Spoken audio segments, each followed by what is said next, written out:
नमस्कार दोस्तों, मैं फरमान खान आप सभी का स्वागत करता हूं और आज हम डिस्कस करने वाले हैं हमारे सीरीज की चौथी वीडियो को। तो बिना देरी किए शुरू करते हैं हमारी वीडियो।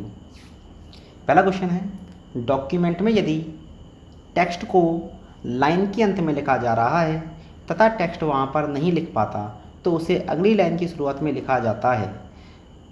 ए word wrap, B clip art, C text wrapping और डी इनमें से कोई नहीं। तो यहाँ बोला गया है कि यदि आपने किसी लॉन्ग टेक्स्ट को लाइन के अंत में लिखा है और वहाँ पर वो एक साथ नहीं लिख पाता, वो दो हिस्सों में टूट जाता, तो ये कौन सा फीचर होता है? तो इस चीज़ को हम बोलते हैं वर्ड रैप। तो ये चीज़ हो जाती है हमारी वर्ड रैप। तो इसका आंसर हो जाएगा ए वर्ड रैप। चलिए नेक्स्ट क्वेश्चन की ओर चलते हैं। निम्न में से किस कमांड का यूज़ सजावटी टेक्स्ट के लिए किया जाता है? तो आपको एमएस वर्ड में जब भी ये वर्ड सजावटी टेक्स्ट वर्ड मिले तो आप बिना सोचे इसका आंसर लगा सकते हैं स्टाइल। तो ढूंढिए ऑप्शन में स्टाइल कहीं दिया गया है कि नहीं दिया गया है। तो यहाँ हम देख रहे हैं कि हमारा पहला ऑप्शन ही क्या स्टाइल है, तो इसका आंसर भी क्या हो जाएगा ए स्टाइल। तो चलिए नेक्स्ट क्वेश्चन की ओर चलते हैं। निम्न में से किस कुंजी का प्रयोग नॉन प्रिंटिंग कैरेक्टर्स को शो करने के लिए किया जाता है? तो यहाँ हमें पहले ये समझना पड़ेगा कि नॉन प्रिंटिंग कैरेक्टर्स होते क्या हैं। नॉन प्रिंटिंग कैरेक्टर्स का मतलब होता है ऐसे कैरेक्टर्स जो डॉक्यूमेंट में रहते हैं परंतु शो नहीं किए जाते, जिन्हें प्रिंट नहीं करते, उन्हें हम बोलते हैं नॉन प्रिंटिंग कैरेक्टर्स। कई सारे नॉन प्रिंटिंग कैरेक्टर्स होते हैं हमारे पास, जैसे स्पेस के लिए होता है, हमें इंटर के लिए होता है, टैब के लिए होता है, कई तरह के नॉन प्रिंटिंग कैरेक्टर्स हैं। अब इन्हें यदि आप शो कराना चाहते हो तो शो कराने के लिए हम इस्तेमाल करते हैं कंट्रोल प्लस एस्ट्रिक्ट, जिसको आप स्टार बोलते हैं। तो यहाँ से हो जाएगा हमारा डी। तो चलिए नेक्स्ट क्वेश्चन की ओर चलते हैं। निम्न में से किस कमांड का यूज़ करने पर टेक्स्ट को बेस लाइन के ऊपर लिखा जा सकता है?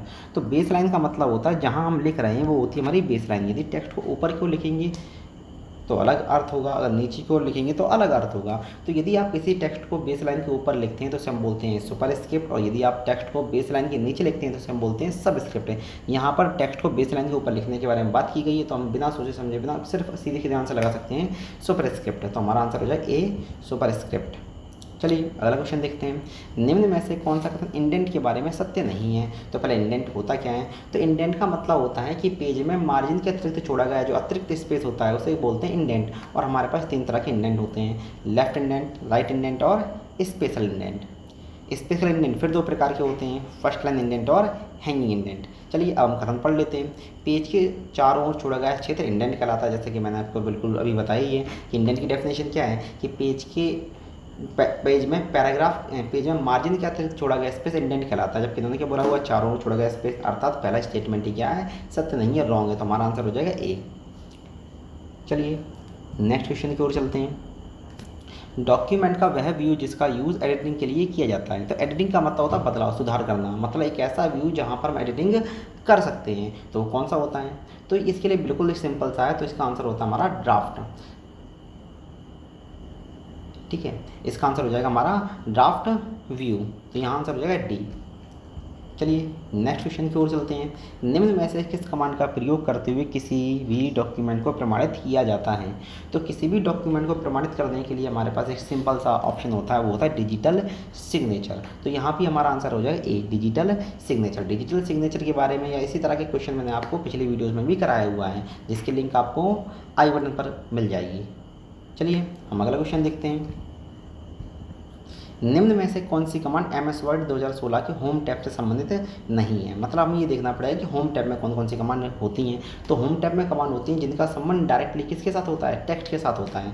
तो कॉलम नहीं, कॉलम कमांड यहाँ ये फॉर्मेटिंग संबंधित कमांड है। लाइन स्पेसिंग में भी मिल सकती है, मार्जिन नहीं, मार्जिन फॉर्मेटिंग की है, पैराग्राफ स्पेसिंग फॉर्मेटिंग की है। तो इसका आंसर हो जाएगा हमारा बी लाइन स्पेसिंग। चलिए नेक्स्ट क्वेश्चन की ओर चलते हैं। डैश कमांड का प्रयोग करते हुए उस भाषा का चुनाव किया जाता है जिसकी ग्रामर डॉक्यूमेंट पर अप्लाई करनी है।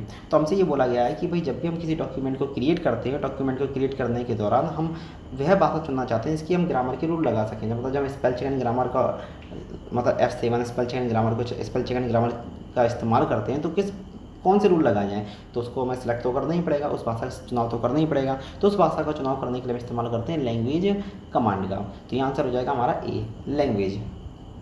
चलिए नेक्स्ट क्वेश्चन की ओर चलते हैं। जब एमएस वर्ड 2016 को लोड करके मेमोरी में लाया जाता है तो वहाँ पर डिफ़ॉल्ट तौर पर टॉप और बॉटम डैश मार्जिन रहता है। तो ये बड़ा सिंपल सा क्वेश्चन है, इसको थोड़ा सा आपके लिए घुमा दिया गया है। यहाँ बोला गया है कि जब भी हम क्या करते हैं MS वर्ड को लोड करते हैं, मतलब MS वर्ड को स्टार्ट करते हैं, तो हमारा टॉप और बॉटम मार्जिन कितना होता है। तो मैंने जैसे आपको पिछली वीडियो में भी बताया था कि जब भी आप बात कर रहे होगे कि मार्जिन के डिफ़ॉल्ट तौर पर मार्जिन होता है 1 इंच, मतलब 2.54 सेंटीमीटर। आप देख लीजिए 1 इंच या फिर 2.54 सेंटीमीटर दे रखा है कि नहीं दे रखा। तो यहाँ पर हम देख रहे हैं कि आपको 2.54 सेंटीमीटर हमारे बी ऑप्शन में दे रखा है, तो हमारा यहाँ पर आंसर क्या हो जाएगा, या हमारा आंसर हो जाएगा बी 2.54 सेंटीमीटर। चलिए नेक्स्ट क्वेश्चन की ओर चलते हैं। डैश का प्रयोग करने पर टेक्स्ट को एक्सप्लेन करने के लिए पेज के निचले हिस्से पर जानकारियों को दिखाने के लिए किया जाता है। अब हमसे ये बोला गया है कि यदि कोई शब्द है, यदि कोई पैराग्राफ है जिसको हम एक्सप्लेन करना चाहते हैं, जिसे हम टेक्स्ट के बीच में एक्सप्लेन नहीं कर सकते, तो हम क्या करते हैं, पेज के निचले हिस्से में एक्सप्लेन कर देते हैं। तो जहाँ जो जिस रूप में हम उसको एक्सप्लेन करें उसे हम क्या कहेंगे, तो इसके लिए बड़ा सिंपल सा टर्म रहता है जो हम किताबों में भी देखते हैं, वो होता है फुट नोट। तो पेज के निचले हिस्से में लिखा गया नोट जो किसी भी शब्द की, किसी भी लाइन की या किसी पैराग्राफ की व्याख्या करता है उसे हम बोलते हैं फुट नोट। बड़ा सिंपल सा टर्म है, हमें आपको याद रखना पड़ेगा। तो यहाँ पर आंसर हो जाएगा हमारा बी फुट नोट। चलिए नेक्स्ट क्वेश्चन की ओर चलते हैं। वह बार जो स्क्रीन पर विंडो के साथ प्रदर्शित होती है परंतु वह विंडो का भाग नहीं होती। यह क्वेश्चन भी इसी तरह के क्वेश्चन मैंने आपको पिछली वीडियो में भी कराया था। यदि आप पिछली वीडियो देखना चाहते हैं तो उसकी लिंक आपको आई बटन पर मिल जाएगी। इसके अलावा मैं आपको डिस्क्रिप्शन में भी वो लिंक डाल दूंगा, आप आराम से देख सकते हैं। तो यहाँ होता क्या है कि जब हम अपन कंप्यूटर को देखते हैं तो हमें कई तरह की विंडो दिखाई देती हैं, कई तरह की चीज़ें दिखाई देती हैं। तो सबसे ऊपर होती है टाइटल बार, बिल्कुल टाइटल बार हमारे विंडो का हिस्सा होती है। दूसरी रूलर बार, तो रूलर बार भी हमारे विंडो का हिस्सा होती है। तीसरी होती है स्क्रॉल बार, तो स्क्रॉल बार का इस्तेमाल तो हम विंडो को ऊपर नीचे करते हैं, तो ये भी हमारा हिस्सा होगी। जब ए हिस्सा होती है, बी हिस्सा होती है, सी हिस्सा होती है, तो ऑटोमेटिकली हमारा आंसर हो जाएगा डी। तो जो टास्क बार होती है, टास्क बार हमारे कंप्यूटर की स्क्रीन का हिस्सा, हमारे डेस्कटॉप का हिस्सा होती है, हमारे विंडो का हिस्सा नहीं होती। तो चलिए नेक्स्ट क्वेश्चन की ओर चलते हैं। निम्न में से किस शॉर्टकट कुंजी का प्रयोग इंडेक्स के लिए एंट्री को मार्क करने में किया जाता है। तो हम जानते हैं कि जब भी आप कोई डॉक्यूमेंट बनाते हो तो इस डॉक्यूमेंट में हम एक इंडेक्स भी बनाते हैं, और उस इंडेक्स का इस्तेमाल किया जाता है कीवर्ड्स को सर्च करने के लिए। अब भाई कीवर्ड्स को जब आप इंसर्ट कराना चाहते हो तो पहले आपको उन कीवर्ड्स को सिलेक्ट करना पड़ेगा, मार्क करना पड़ेगा। तो इसकी शॉर्टकट की क्या है, इसका कोई तरीका नहीं, इसको आपको याद रखना पड़ेगा। इसका आंसर होता है alt plus shift plus X है, अर्थात बी आंसर है यहाँ पर। चलिए नेक्स्ट क्वेश्चन की ओर चलते हैं। वह व्यू जिसका इस्तेमाल डॉक्यूमेंट की सभी हेडिंग्स और सब हेडिंग्स को बिंदुवार दर्शाने के लिए किया जाता है। तो इस क्वेश्चन में आपको केवल इतना याद रखना है, हेडिंग्स और सब हेडिंग्स को बिंदुवार दर्शाना। तो जब भी आपको ये पूछा जाए कि सभी हेडिंग और सब हेडिंग्स को बिंदुवार दर्शाने के बारे में जिक्र किया जाए, तो आप सिर्फ और सिर्फ एक ऑप्शन ढूंढिए कि यहाँ पर आउटलाइन व्यू कहाँ दिया हुआ। आउटलाइन का मतलब क्या होता है, तो आउटलाइन का मतलब बिंदुवार ही होता है। तो यहाँ आंसर हो जाएगा हमारा डी, आउटलाइन व्यू। तो चलिए नेक्स्ट क्वेश्चन की ओर चलते हैं। किसी भी डॉक्यूमेंट में यदि कुल वर्णों की संख्या को स्क्रीन पर देखना तो डैश का यूज़ करेंगे। तो मतलब आप ये देखना चाहते हैं कि हमारे डॉक्यूमेंट में कुल कितने शब्द हैं, कुल कितने कैरेक्टर्स हैं, कुल कितने वर्ड हैं, तो हम किसका इस्तेमाल करेंगे। तो नंबर ऑफ कैरेक्टर्स देखना है, नंबर ऑफ लाइन देखना है, नंबर ऑफ वर्ड देखना है, नंबर ऑफ पेजेस देखना है, जो कुछ भी देखना हो उसकी एक सिंगल कमांड होती है, उसका नाम है वर्ड काउंट। इसकी शॉर्टकट की होती है